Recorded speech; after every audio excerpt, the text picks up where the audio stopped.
On my daughter's wedding day, I handed her an envelope with a gift, hoping for gratitude. But instead of smiling, she raised her glass and said she had always dreamed of having a different father. She hugged her father-in-law, and I left the hall. But when my daughter opened the envelope, the wedding turned into a nightmare. Before we continue, please subscribe to the channel and write in the comments what time it is where you are now. $45,000. Letitia's voice cut through the pristine air of her Bloomfield Hills townhouse like a blade through silk. I stood in her designer living room, my worn cap clutched between calloused hands, feeling like a stain on her perfect white furniture. The floor-to-ceiling windows showed off manicured lawns that probably cost more to maintain than my monthly pension. Everything gleamed. Glass coffee table, chrome fixtures, artwork that looked expensive enough to feed a family for months. "Tia, sweetheart," I started, but she was already spreading wedding magazines across that spotless table, each one thick as a phone book and twice as glossy. "Look at this venue, Dad."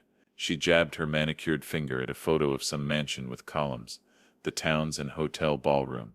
"This is where successful people have their weddings, where my friends are getting married." My throat felt dry. I'd brought my best hopes tonight, dressed in my least faded button-down, even polished my old work boots. The drive over, I'd practiced what to say about helping with her special day. Maybe contribute a few thousand, help set up tables, whatever she needed. But 45,000. The flowers alone are 8,000, she continued, flipping pages with aggressive enthusiasm. The photographer is 5. The dress I want is 3,500. But it's perfect. You should see it. I fumbled with my phone trying to calculate. My savings account held $12,000. Every penny I'd managed to scrape together over 40 years at the Ford plant. Social Security barely covered my mortgage and groceries. "I have 12,000 in savings," I said quietly. "That's everything I can manage. But maybe with a small loan." Letitia's face transformed. The excitement died, replaced by something cold and sharp. 12,000. Seriously. She stood up, her voice rising. "Other fathers take out loans, sell cars, remortgage houses. What are you willing to do for your own daughter?" The words hit like physical blows. I'd raised this girl after Elena died, worked double shifts so she could have new clothes for school, sacrificed everything so she could go to college, and become the successful marketing professional she was today. "Tia, I could try for a loan, but 45,000. I gestured helplessly around her expensive living room. "You're doing well for yourself. Maybe we could find something more." "More what?" "Cheap." She threw a magazine onto the table so hard it scattered others. "You know what Marcus's father is paying for his sister's wedding? 60,000, and that's considered modest in their family." Marcus, her fiancé whose father owned half the restaurants in downtown Detroit. "I'm 35 years old, Dad. This is my one chance to have the wedding I deserve. My friends' fathers would move heaven and earth for their daughters. But you," she looked me up and down, taking in my worn jacket, my nervous fidgeting, "you're just a failure." The word hung in the air like smoke from a house fire. All my friends will have perfect weddings, and I have to settle for some backyard barbecue because my father can't provide what every other parent manages. Do you know how embarrassing that is? I wanted to speak to explain about the plant closing early, about medical bills from Elena's cancer, about doing my best with what life gave me, but my voice wouldn't come.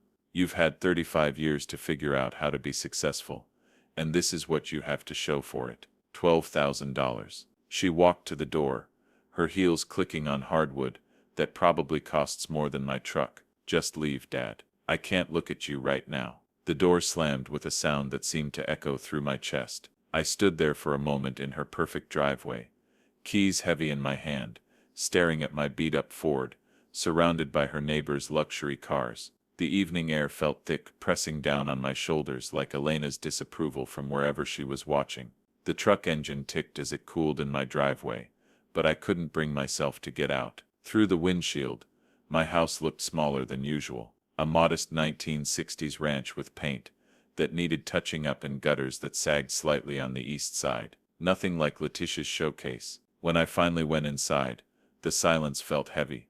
I turned on the lamp by Elena's old reading chair, the one I'd never moved from its spot by the window. She used to sit there evenings planning Letitia's future, talking about college and careers, and the better life our daughter would have. The photos on the mantelpiece showed happier times. Letitia's high school graduation, her college degree ceremony, family dinners when Elena was still alive.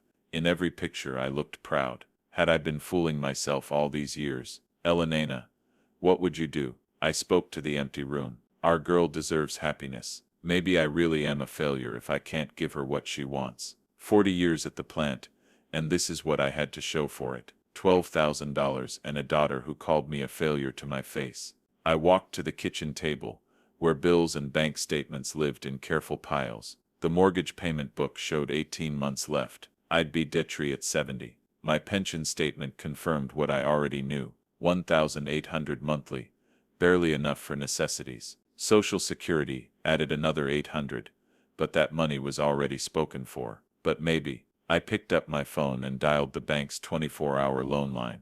The automated system walked me through options until a human voice answered. This is Jennifer. How can I help you tonight? Yes, I'm interested in a personal loan. My voice sounded steadier than I felt. $45,000. I can transfer you to someone who can discuss loan options. May I have your name and social security number? As I provided the information, I thought about Elena's reaction to such financial risk. She'd been the careful one, the planner, but she'd also been the one who said, love sometimes meant taking chances that scared you. The representative explained, I'd need to come in for an appointment, bring documentation, discuss terms. The words washed over me like background noise. What mattered was the possibility. Maybe I couldn't be successful the way Dennis Hargrave was successful, but I could still be the father Letitia needed. She called me a failure. Maybe she was right, but failures don't love their daughters enough to risk everything.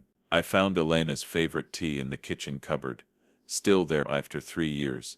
The smell brought back memories of her saying, Dora, that girl is our greatest achievement, whatever it takes to see her happy. Tomorrow I'd go to the bank. Tonight, I'd plan how to surprise Letitia with the full amount, plus my original savings. Maybe then she'd see that her old man wasn't quite finished yet. The alarm clock went off at 6:30 the next morning, but I'd been awake for hours. Chase Bank on Woodward Avenue looked more intimidating at 10 o'clock in the morning than it had any right to. Glass and steel, reaching toward cloudy Detroit skies, security cameras tracking every movement, the kind of building where important financial decisions happen to important people. I straightened my best button-down shirt and checked the folder containing my documentation, pension statements, Social Security papers, 40 years of steady employment history. Elena's voice whispered in my memory, Stand tall, Dora. You're as good as anyone.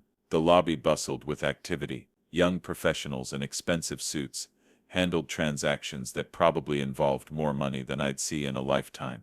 I took my place in line behind a woman discussing investment portfolios with casual confidence. Next, the loan officer, a professional woman around Letitia's age, gestured me toward her desk. Her nameplate read Sandra Williams, Personal Banking. Mr. Gomez, please have a seat. I understand you're interested in a personal loan.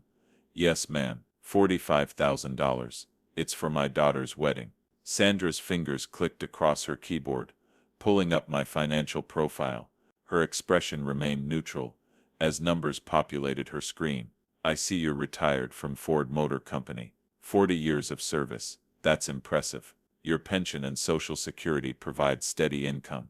She paused, reviewing details. However, given your age and income level, there are some limitations we need to discuss. My chest tightened. What kind of limitations? The maximum we can approve is $35,000. The interest rate would be 18% annually, due to your age and fixed income situation. She turned her monitor toward me, showing calculations that made my head spin. Are you certain about this commitment, Mr. Gomez? 18%. I tried to calculate what that meant for monthly payments, but the numbers felt overwhelming. Yes, I understand the risks. This is for my daughter. Sandra pulled out forms, her voice taking on a careful professional tone. The total repayment amount will be $52,000 over 5 years. Your monthly payment would be approximately $870. $870. More than half my pension. She's worth every penny. Where do I sign? The paperwork took an hour. Credit checks, identity verification, explanations of terms and conditions that felt like warnings. Other customers came and went, handling routine transactions while I made a decision that would change everything. Sandra explained the loan's impact on my budget with the kind of gentle concern reserved for senior citizens, making questionable financial choices. But she processed the application anyway because the numbers barely worked. The credit approval came through faster than expected. Sandra printed documents, had me initial each page, explained payment schedules, and late fee policies. The fluorescent lighting made everything feel clinical and serious, like signing away more than just money. The funds will be available immediately as a cashier's check, Sandra said, sliding the document across her desk. Mr. Gomez, I want to make sure you understand this loan will significantly impact your monthly budget. I looked at the check, $35,000 plus my $12,000 in savings, $47,000 total, more than Letitia had demanded. Thank you, I said, tucking the check carefully into my jacket pocket. My daughter will be so surprised. Walking to my truck, I felt something I hadn't experienced in years, the pride of solving an impossible problem through sheer determination. Maybe I was just a factory worker, but I could still provide for my girl. The system had tried to stop me with age restrictions and income limitations, but love had found a way. I drove toward Bloomfield Hills, with the cashier's check burning like hope in my pocket, already imagining Letitia's face when I handed her more money than she'd even asked for. The envelope felt heavier than it should. As I rang Letitia's doorbell 2 hours later, through the glass panels I could see her approaching in comfortable home clothes, yoga pants, and an oversized sweater that probably costs more than my monthly grocery budget. Dad. She opened the door with mild surprise. What are you doing here? I stepped inside, practically bouncing with nervous excitement. The living room looked different somehow. More wedding magazines scattered across surfaces, expensive-looking vendor cards, arranged like playing cards on the coffee table. Tia, sweetheart. I pulled the envelope from my jacket with ceremonial care. I took out a loan. Here's your $47,000 for the dream wedding. Her reaction wasn't what I expected. No gasp of joy, no grateful tears. Instead, she stared at the envelope like it was homework she'd forgotten about. Oh, Dad. Her voice carried a strange mixture of pity and annoyance. That's not needed anymore. Dennis is paying for the whole wedding. He said I deserve the best. The words hit like cold water. I stood there, arm extended, holding money that had cost me everything. But I took a loan at 18%. Well, just return it then. She waved her hand dismissively, already turning back toward her magazines.